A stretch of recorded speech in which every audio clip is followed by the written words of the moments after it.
Today, we're going to learn how to reduce you, your, yourself, and all those words that have some form of you in them for better rhythm. Sometimes we say the you in a more informal way, and sometimes we say it more formally. Now, when you is informal, it's going to sound like yeah. We don't even say the ooh, we don't round our lips, it's just yeah, with really low energy. It's very light. Now, when it's more formal or when we're speaking more slowly, we might actually say you with the rounded lips. But even if we do say you, it's still going to be quick and with less energy. Now, whether the situation is informal or formal, your very frequently becomes your, and that's totally fine. Make sure the ER is strong and you pull your tongue backward, like you're gonna swallow your tongue. Your. What's your name? Now, even the contraction for you are, which is your, can become your. You're a nice person. Your. Make sure you pull your tongue backward for the ER. Your. You'll, which is a contraction of you and will, can be pronounced you'll. Now that's the short back U as in the word book. You'll. That's what you'll do. That's what that's what you'll do. Now you'd, which is a contraction for you would, can stay you'd, but with less energy, or it can become you'd with a short back U as in book. You'd. That's what you do. You'd. And you've, which is a contraction for you have, can stay you've with less energy, or it can become you've. Look what you've done. You've, with a short back U as in book.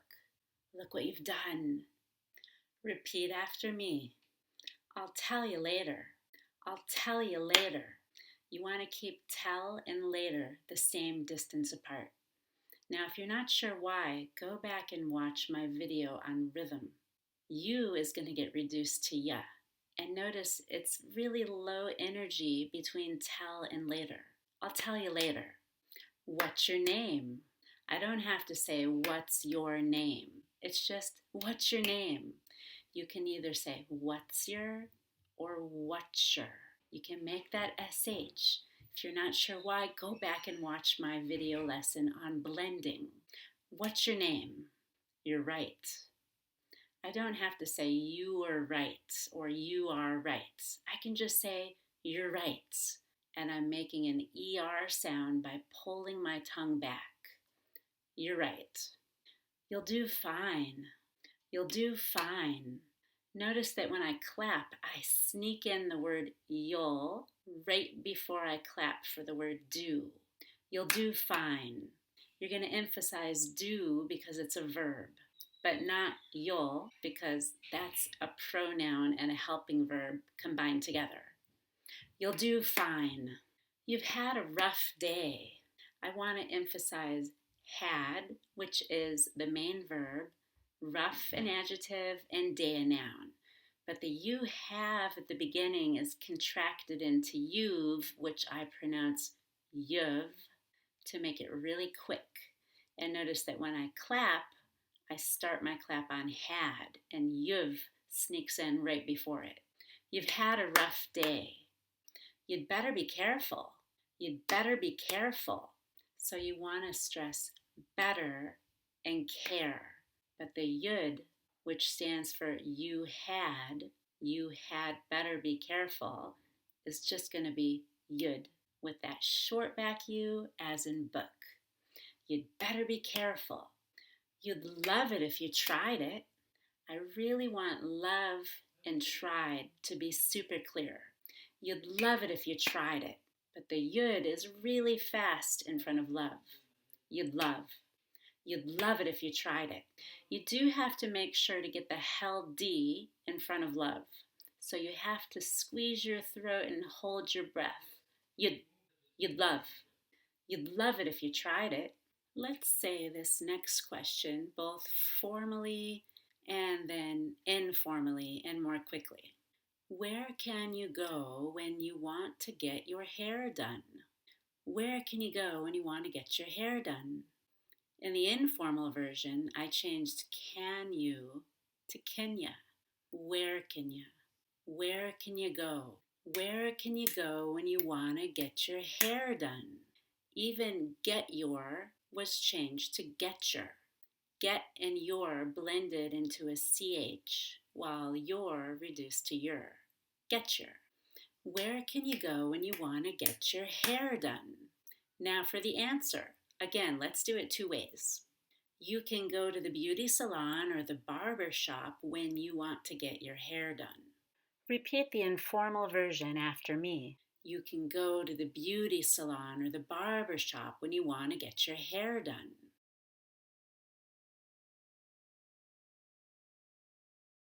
This time, I'm going to make a lot of contrast between the slow version of my question and the fast version.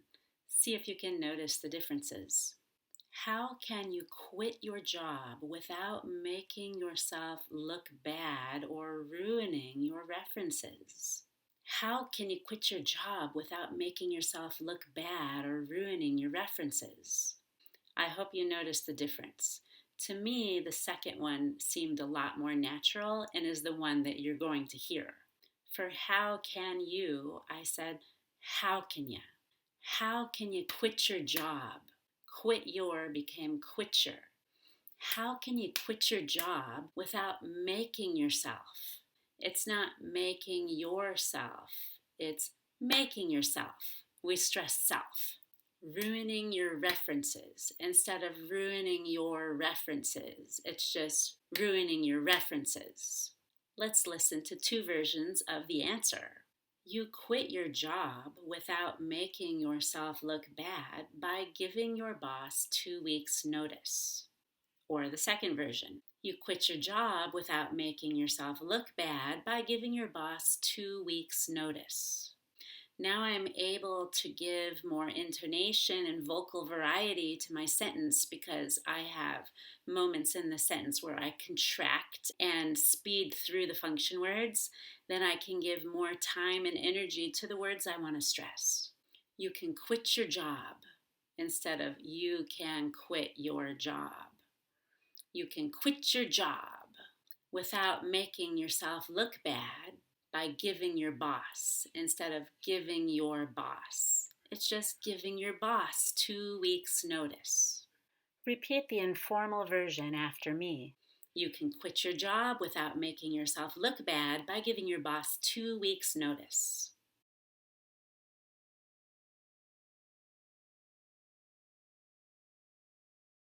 Again, let's do a formal, slow, and an informal, quick version.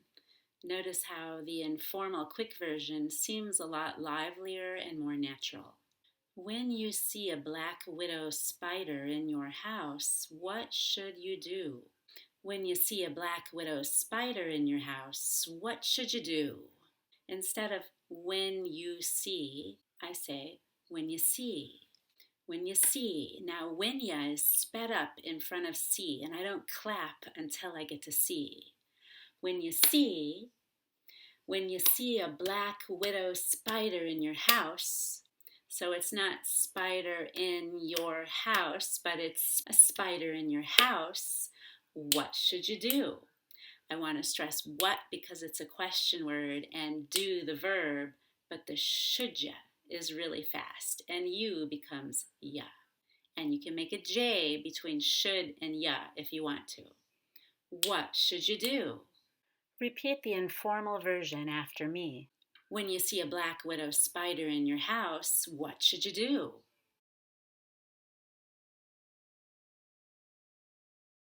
When you see a black widow spider in your house, you should kill it or remove it.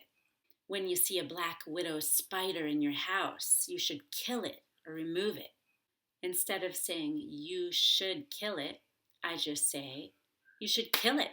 Notice the you should happens before kill, and I don't clap until I get to kill. You should kill it. You should kill it or remove it. Repeat after me. When you see a black widow spider in your house, you should kill it or remove it.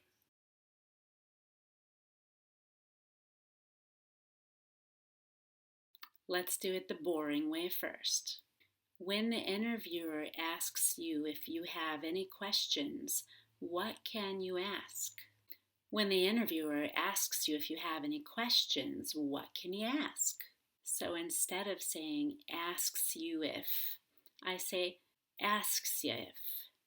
When the interviewer asks you if you have any questions, what can you, what can you ask? You can ask if you'll have room for advancement. Or you can say you'll have room instead of you'll have room. You can ask if you'll have room for advancement. You can ask if you'll have room for advancement. You don't want to spend a long time on if you will. Those are function words. We want to get through them and have more time for room and advancement. If you'll have room for advancement. Repeat after me. When the interviewer asks if you have any questions, you can ask if you'll have room for advancement.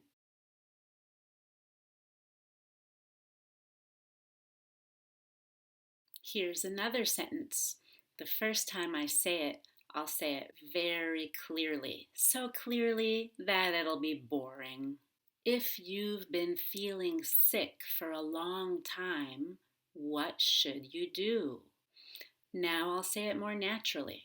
If you've been feeling sick for a long time, what should you do? Now let's do the very clear and boring answer. If you've been feeling sick for a long time, you should assess your lifestyle or see your doctor. Now let's do that answer a little more naturally. If you've been feeling sick for a long time, you should assess your lifestyle or see your doctor. Repeat after me. If you've been feeling sick for a long time, you should assess your lifestyle or see your doctor.